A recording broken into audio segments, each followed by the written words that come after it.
Programme है ये IAS के नवीन सर जो कि अभी एजुकेशन डिपार्टमेंट में शासन सचिव है, उनके द्वारा 2019 में इस प्रोग्राम की शुरुआत की गई थी।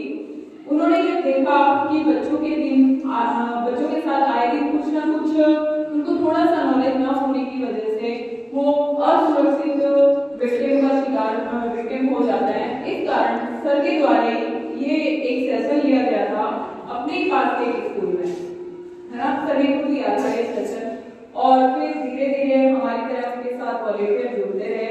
ये कोई NGO नहीं है, मैं पहले ही बता दूं, जिसको कि गवर्नमेंट फंड देती है हमें स्कूल में जाने के लिए।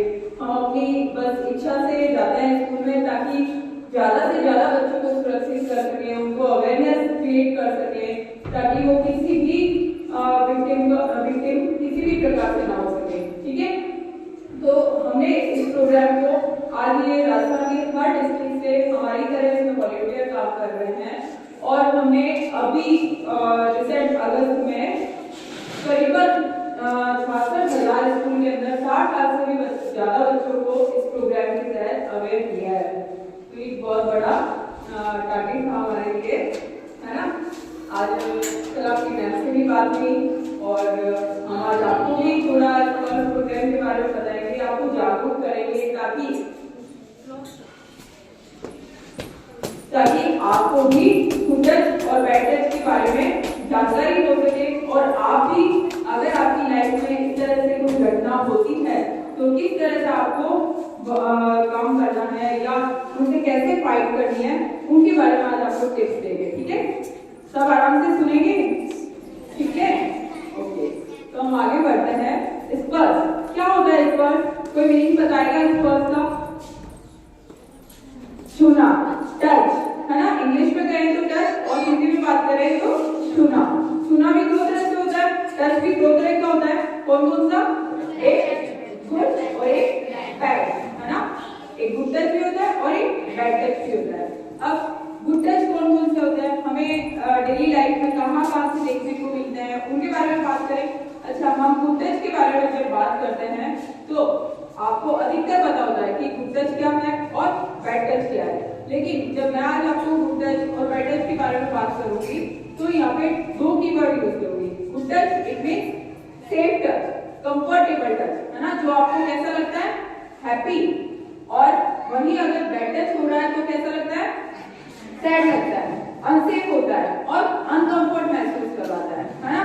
अगर किसी बच्चे के साथ में गुड टच होता है तो वो हैप्पी रहता है, वहीं ऑन द कॉन्ट्ररी अगर किसी बच्चे के साथ में बैड टच हो रहा है तो उसका फेस कैसा हो जाएगा? सैड हो जाएगा। हम उसके फेस को भी देख के पता कर सकते हैं कि बच्चा कैसा बिहेव कर रहा है ना। अब मैम दो बच्चे ये बैठे ना, ये ना कुछ हो रहा है। देखो, इसमें मैं आपको हम डेली लाइफ में देखते हैं कि हमें कहाँ से गुड टच मिलता है ना। जैसे आप फर्स्ट क्लिप में देख रहे हैं तो आप अपने मम्मा पापा के साथ में रहते हैं, मम्मा पापा आपको जब हग करते हैं, आपको लव करते हैं, आपके साथ आराम से प्यार से बात करते हैं, वो आपको कैसा लगता है?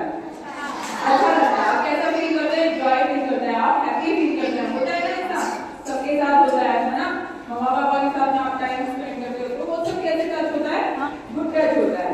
नेक्स्ट चीज में आप देखते हो, आप छोटे बच्चे हो, आप में से कई बड़े हैं तो उनके भाई बहन होंगे जो छोटे होंगे, जिनको मम्मा बात करवाती है, बनाना तो बहुत जरूरी होता है। कई बच्चों को सर्दियों में बिल्कुल अच्छा नहीं लगता ना, सुबह सुबह सोचकर ड्राइविंग कर लेते हैं, काम बेटर हो जाएगा अपना, है ना, आधा का तो निकल जाएगा, बट वो हेल्थ के लिए अच्छा नहीं है। हमें रोज नहाना चाहिए, है ना। तो जब हमें मम्मा जब आपको छोटे बच्चों को जब नहलाती है तो टच करती है, वो कैसा टच होता है? गुड टच होता है या नहीं, है ना। नेक्स्ट चीज में हम देखेंगे कि आप अपने आज फ्रेंड सर्किल के साथ में बैठे हैं, आप अपने कजन के साथ भी बैठते हैं या आप पार्टी वगैरह दूसरे को टच करते हो, है ना, तो वो कैसा टच है? गुड टच होता है ना, वो आपको अच्छा फील करवाता है। नेक्स्ट में हम देखते हैं हम अपने ग्रैंड पेरेंट्स के साथ हैं या आपके जब ग्रैंड पेरेंट्स आपको ब्लेसिंग करते हैं, सुबह सुबह जब आप उनको प्रणाम करते हो, ब्लेसिंग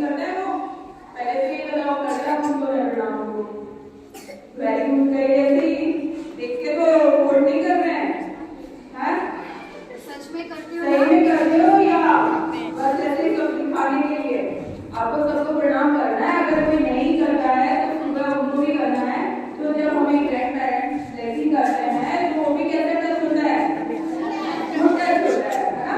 नेक्स्ट वीक में हम देखें तो जब अभी आप स्कूल आए हैं, टीचर्स आपको कोई वर्क दे रहे हैं या आपके अच्छे नंबर आते हैं तो टीचर्स क्या बोलते हैं, वेरी गुड, शाबाशी देते हैं, आपको अप्रिशिएट करते हैं।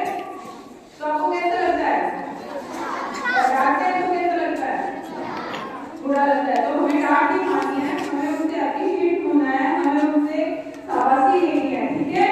तो उनका जो भी वो वर्क देंगे आप उनको डन करेंगे, करेंगे या नहीं, बिल्कुल करेंगे, है ना। और कॉम्पिटिशन करेंगे कि मुझे इससे ज्यादा अच्छे नंबर लाना है, इससे ज्यादा इससे पहले मेरे को शाबाशी देनी है ना। तो जब टीचर्स आपको अप्रिशिएट करते हैं या आपको प्रेज करते हैं तभी वो जो टच करते हैं वो भी कैसा टच होता है, गुड टच होता है। नेक्स्ट क्लिप में आप देखेंगे ये ज्यादातर किसी का हमें एग्जांपल देखा कि हम मंदिर जाते हैं तो पुजारी के द्वारा जब हमें ब्लेसिंग दी जाती है या प्रसाद दिया जाता है तो वो भी कैसा टच होता है, गुड टच होता है ना। नेक्स्ट क्लिप में हम देखते हैं कि अभी सर्दी का जैसे टाइम है, हमें बुखार हो जाता है, जुकाम हो जाता है ना, बीमार पड़ जाता है, तो कहाँ जाएंगे, डॉक्टर के पास। डॉक्टर के पास अकेले जाना है या पेरेंट्स के साथ जाना है, वेरी गुड, ये ध्यान रखना आपको, अकेले नहीं जाना है क्योंकि आप छोटे हैं, है ना, आपको नहीं पता है आपको क्या बीमारी हुई है, आपके पेरेंट्स को उससे ट्रेन कर पाएंगे। तो जब भी डॉक्टर के पास जाए अपने हेल्थ इश्यूज को लेके तो अपने एडल्ट को साथ में ले जाए। तो एडल्ट की प्रेजेंस में जब आपको चेक किया जाता है, आपका चेकअप किया जाता है तो वो भी कैसा टच होता है, गुड टच होता है। तो ये सारे आप देख पा रहे हैं, हम डेली लाइफ में गुड टच को फेस करते हैं। इसके अलावा भी होते हैं, ये कुछ एग्जाम्पल है जो हम गुड टच देखते हैं, ठीक है। अब नेक्स्ट क्वेश्चन आपके दिमाग में आएगा, हमें कैसे पता चलेगा कि ये गुड टच है या ये गुड टच है, है ना, सुनना, फिर क्या करेंगे, टेस्ट करते हैं और फिर तो भी हमारी टीम क्या करते हैं, जब हमें फील होता है कि ये अच्छा है या ये बुरा हो सकता है ना। तो जैसे ही बच्चा जन्म लेता है, बच्चे की जन्म के साथ ही 5 सेंस ऑर्गन वर्क करना शुरू कर देती है।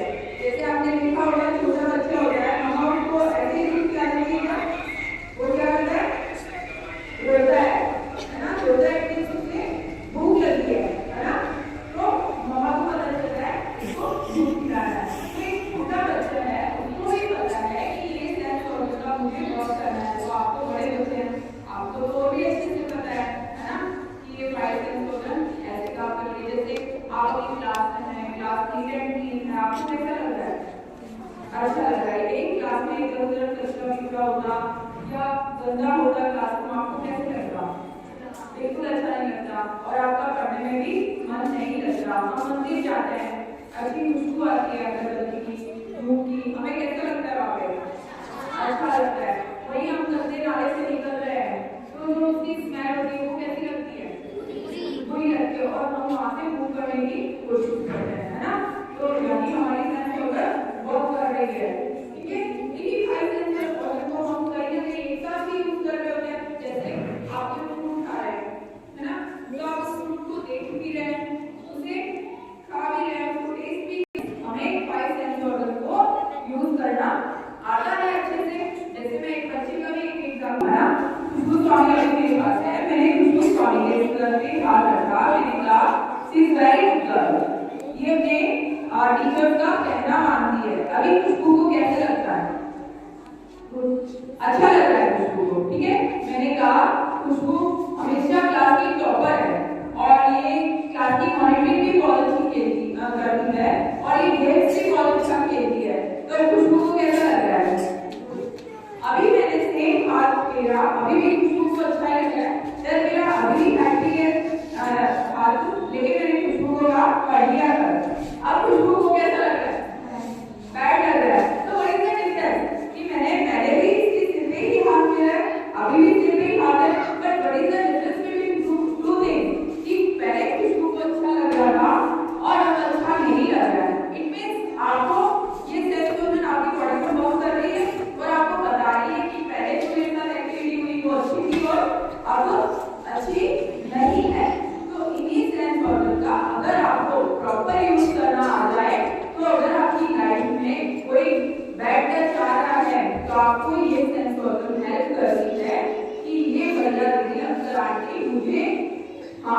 रहे हैं या ये मुझे प्रॉब्लली फ्यूचर में बैड टच कर सकते हैं, मुझे पहले से ही अवेयर हो जाना चाहिए, है ना। ये हमने बात की कि गुड टच क्या होता है और हमें अगर लाइफ में बैड टच आ जाए तो कैसे पता चलेगा, कैसे हम आइडेंटिफाई करेंगे। अब कुछ सिग्नल्स मैं आपको बताती हूँ कि आपको बैड टच कहाँ से मिलते हैं, ठीक है। तो आराम से सुनना है और इनको लाइफ में फॉलो करना है कि मुझे अगर लाइफ में कुछ ऐसा हो जाए तो क्या करना है। तो आप फर्स्ट पिक्चर में देख पा रहे हैं हमारी बॉडी के अंदर ऐसे 4 पार्ट्स होते हैं जिनको कि कोई भी भैया दीदी अंकल आंटी बिना किसी वजह के टच करे तो हमें उनको मना करना है। ऐसे कौन से बॉडी पार्ट्स होते हैं? सबसे पहले lips, chest, between the legs and bottom, ठीक है। रिपीट करेंगे आप, ये हिंदी में है, हम ट्रांसलेट कर सकते हैं। Lips, chest, between the legs and bottom, ठीक है। ये 4 बॉडी पार्ट ऐसे होते हैं जिनको अगर कोई भी भैया दीदी अंकल आंटी बिना कोई वजह के हमसे बात कर दे, अगर बार बार इनको छू रहा है तो ये गलत है, वजह हो सकती है। अगर आपकी मान लो लिप्स पे कट लग गया है, चोट लग गई है या बिटवीन द लेग्स चोट लग गई है तो टच करने की वजह हो सकती है। लेकिन आपको अगर लव करना है, आपको अगर बात करनी है तो इनको क्यों टच करना है ना। तो आपकी परमिशन के बिना कोई भी अंकल आंटी इनको टच नहीं कर सकता, ठीक है। अगर कोई कर रहा है तो आपको उनको रोकना है या आपको अपने पेरेंट्स को या जो भी ट्रस्ट पर्सन है उनको बताना है कि अंकल आंटी के लिए अच्छे नहीं है, ताकि वो उनको रोक सके, ठीक है। सेकंड, आपको बचपन से सिखाया जाता है कि किसी भी अजनबी से बात नहीं करनी है। बताते हैं ना मम्मा पापा कई बार कहते हैं कि कोई अजनबी से चॉकलेट नहीं लेनी है या उनसे बात नहीं करना है। कोई कह दे कि मम्मा का यहाँ एक्सीडेंट हो गया है तो आप चले गए उनके साथ, वो नहीं करना, बताया जाता है आपको। तो वो चीजें भी आपको ध्यान रखनी है कि किसी भी अजनबी से आपको कोई भी बात नहीं करनी है, ठीक है।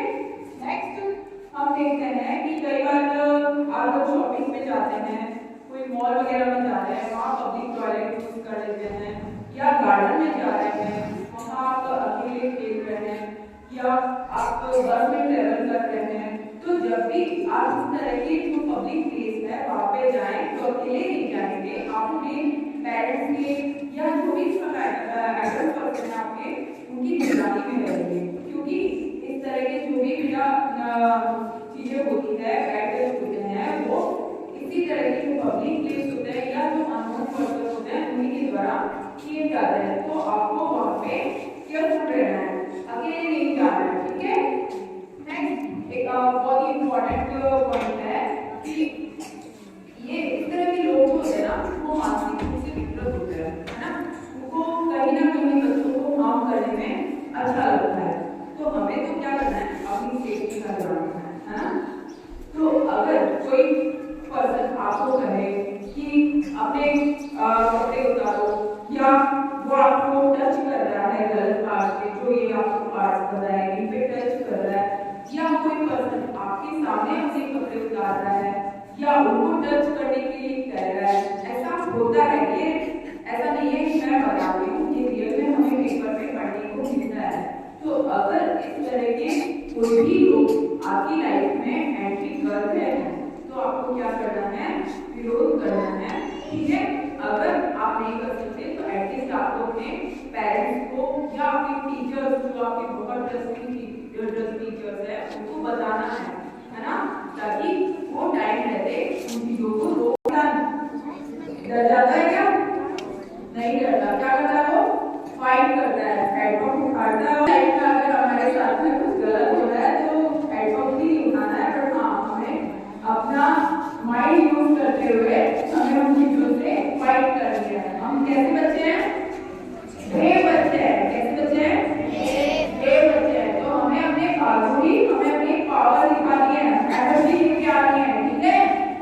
लाओगे ना? ओके। फिर ये बात की हमने कि हमें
किया जाता है। तो अपने पेरेंट्स को आप बोल के रखिए कि आपने कुछ भी ऑनलाइन मंगाया है तो अगर उसका मैसेज है तो हमें बता दीजिए ताकि हम उसको रिसीव कर लें। अगर आपको ये इन्फो नहीं है अपने पेरेंट्स से कि आज कोई पार्सल आ रहा है तो आपको क्या करना है, उनको कॉल करना है कि आपने कुछ मंगाया है क्या, ठीक है, पूछना है उनसे। क्योंकि ये जो भी ऐसे दिक्कतें आती है ये कहीं ना कहीं इन सब चीजों से ही आती है ना। तो ये चीजों का आप ध्यान रखेंगे। ओके, अच्छा, जरूरी नहीं है कि आपको फिजिकली भी कई बार बैठ कर किया जाए। आजकल डिजिटल का जमाना है, डिजिटली भी बैठ कर किया जाता है। कैसे होता है डिजिटली? मोबाइल देखते हैं आप सब, बिना मोबाइल के तो आजकल किसी का कुछ चलता नहीं है, काम नहीं चलता, नहीं निकलता है ना, सही है ना। अच्छा, कम से कम 1 आवर तो हमें मोबाइल देखना ही पड़ता है। खाने के बिना रह जाएंगे बट मोबाइल के बिना तो काम ही नहीं चलता, सही है ना। तो अगर आप मोबाइल यूज कर रहे हैं, आपको बैड कंटेंट भेज रहा है, कोई कुछ बैड जोक भेज रहा है या बैड क्लिप जो कि आपके लिए सही नहीं है, तो वो भी एक तरह से बैड टच है ना। उसका भी आपको विरोध करना है, अपने पेरेंट्स को बताना है कि ये अंकल या भैया दीदी मुझे इस तरह से गलत क्लिप भेज रहे हैं। ऐसा एक आपको किस्सा सुनाती हूँ, ये रियल स्टोरी है, जयपुर की स्टोरी है। जयपुर में एक कंडक्टर अंकल थे, बच्चे आते थे वैन में, ठीक है, बस थी, कंडक्टर अंकल को लेके आते थे, तो अच्छा लगा तो उन्होंने बोला कि आपको बहुत पसंद आया। बच्चों ने कहा हाँ अंकल बहुत अच्छा है। तो बोला आप मोबाइल यूज करते हो? उन्होंने कहा हाँ अंकल, लेकिन हमारा एक फिक्स टाइम है। तो बोले ठीक है, मैं 4 to 5 के बीच में आपको एक क्लिप दे दूंगा, आप मेरे को बताना कि ये क्लिप कैसी लगी। अगले दिन बताना, उन्होंने ठीक है, सब बच्चे खुश हो गए। अगले दिन अंकल ने उनको एक वीडियो भेजा, सब बच्चों ने जो टाइम देखा था उसको मोबाइल ले गया और देखा, वीडियो बहुत अच्छा था, बच्चों को वो वीडियो अच्छा लगा। अगले दिन अंकल ने पूछा कैसा था वीडियो, उन्होंने कहा बहुत अच्छा था, है ना। फिर ऐसे 2-3 दिन उन्होंने अच्छे वीडियो भेजे, जो के थे फन के थे, बच्चों को अच्छे लगे, उन्होंने बताया। फिर एक दिन उन्होंने गलत कंटेंट उनको भेज दिया, ठीक है। सब बच्चों का टाइम फिक्स था, उन्होंने वो कंटेंट देखा और जल्दी से डर गए और डिलीट कर दिया, है ना। अगले दिन वो आए, जब वैन में बस में आए तो कंडक्टर ने पूछा कि वो वीडियो कैसा था। बोले कि अंकल आप ऐसा वीडियो कैसे दे सकते हैं हमें, वो वीडियो बिल्कुल अच्छा नहीं था, हमने डिलीट कर दिया। लेकिन अब अंकल क्या कह रहे हैं? अंकल कहते हैं कि कल तुम 1000 रुपीज अपने मम्मा पापा के पास से लेके आओगे, नहीं तो मैं तुम्हारे घर में बता दूंगा कि तुम्हारे बच्चे ऐसा वीडियो देखते हैं। बच्चे डर गए, डर जाते हैं, हम नहीं बताते हैं, है ना, क्योंकि हम डर जाते हैं। तो लेकिन ये चीजें जब पुलिस के सामने आई तो अंकल को पकड़ लिया गया, पर ऐसा बच्चों के साथ में हो गया था। तो आपको डिजिटली भी अवेयर रहना है कि ना फिजिकली आपको कोई बैड टच कर सके, ना ही आपको डिजिटली कोई बैड टच कर सके, राइट। अब हमारी लाइफ में कई बार अगर मूवीज में भी हीरो होता है, विलन तो विलन भी होता है ना, तो लेकिन विलन से फाइट करता है और हीरो जीत जाता है। उसी तरह हमारी भी लाइफ में कई बार ऐसा हो जाए कि किसी ने हमें गलती से बैड टच कर लिया है, तो हमें क्या रूल्स फॉलो करना है, कौन से प्रोसेस फॉलो करना है, वो मैं आपको बताऊंगी, ठीक है। तो अगर कोई भैया दीदी अंकल आंटी ने हमें गलती से बैड टच किया है तो हमें क्या करना है? जोर से आवाज करनी है, कैसे? नो, क्या बोलना है? नो, साउंडली नो बोल के बताओ सबने, नो। ये नो ही वर्ड क्यों बोला जाता है? कुछ और क्यों नहीं? बिकॉज नो में जो ओ साउंड है उसमें कितनी तेज आवाज होती है, ओ, है ना। जब आप बोलते हो नो तो सामने वाला डर जाएगा और वो समझ जाएगा कि ये बच्चा ट्रेंड है, इसने जोर से नो किया है, इसने बाहर से कोई ना कोई इनकी हेल्प के लिए आ सकता है। और सब अपनी अपनी इज्जत से डरते हैं, तो वो अंकल भैया दीदी जो भी है वो डर जाएंगे, है ना, और वो आपको हाँ नहीं करेंगे। तो आप एक बार वापस बोल के दिखाओ कैसे बोलोगे? तेज एकदम मुंह के बाहर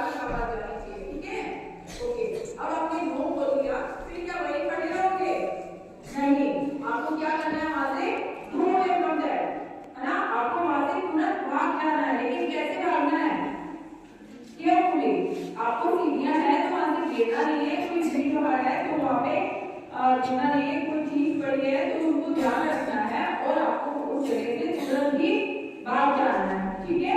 अब आपने नो कर दिया, आपने नो कर दिया, नेक्स्ट आपको क्या करना है, टेल करना है। क्या करना है, टेल मींस क्या होता है, बताना, है ना। किसको बताना है, अपने ट्रस्ट पर्सन को, चाहे वो ट्रस्ट पर्सन आपके बड़े भाई बहन हो सकते हैं, आपकी टीचर्स हो सकते हैं, आपके पेरेंट्स हो सकते हैं। कई बार हमारे टीचर्स भी एज ए फ्रेंड होते हैं, है ना, उनको भी आके हम बता सकते हैं, वो आपकी बात को सुनेंगे। लेकिन ये आपको ध्यान रखना है, आपको टेल जरूर करना है। कई बार बच्चे क्या करते हैं, नो और गो तो कर लेते हैं लेकिन क्या नहीं कर पाते, टेल नहीं कर पाते। क्यों नहीं कर पाते, क्योंकि जिनकी भैया दीदी ने या अंकल आंटी ने हमें छुआ है, उनकी हमारे घर में अच्छी रेपुटेशन है ना, उनको घर में बहुत अच्छा मानते हैं, उनकी इज्जत अच्छी है। हमने बोला तो मम्मा पापा हमें डांट देते हैं, तो मम्मा पापा को भी आप बोलेंगे, आप हमारी बात सुने। यहाँ पे टीचर्स भी एज ए पेरेंट भी है, तो मैं उनसे भी रिक्वेस्ट करूंगी कि अपने बच्चों की बात आप सुने, वो कितनी सही है उसको आप ऑब्जर्व करें, ठीक है। तो आपको टेल जरूर करना है, पर ये ध्यान रखें कि कभी भी किसी पे गलत ब्लेम नहीं करना है, ठीक है। ऐसा नहीं है किसी ने आपको ऐसे लव कर रहा है, आपको गलत ब्लेम नहीं करना है, पर आपके साथ गलत हुआ है तो जरूर मत टेल समवन एडल्ट, है ना, या ट्रस्ट पर्सन। तो आपको क्या टिप अपनानी है, नो गो टेल, ठीक है। और कब तक बताना है, तब तक बताना है जब तक कि वो सामने वाला आपकी बात को सुन ना ले, रिस्पॉन्स ना करे। कई बार क्या होता है, आजकल बिजी टाइम है ना, फोन पे बिजी रहते हैं पेरेंट्स या अपने काम में बिजी रहते हैं और आपको सुन नहीं पाते और आप बहाना बना देते हैं कि मैंने तो बताया था पर पापा मम्मी ने या जो भी आपकी ट्रस्ट पर्सन थे उन्होंने सुना नहीं। तो आपको ये बहाना नहीं करना है, आपको उनको बताना है, ठीक है, समझ गए। और तब तक बताना है जब तक कि उनपे एक्शन ना हो जाए। अब मैं टीचर से भी रिक्वेस्ट करूंगी कि आप जब बच्चे आते हैं तो हम उनके फेस को देख के हमें पता चल जाता है कि इनका बिहेवियर चेंज पता चल जाता है ना। बच्चे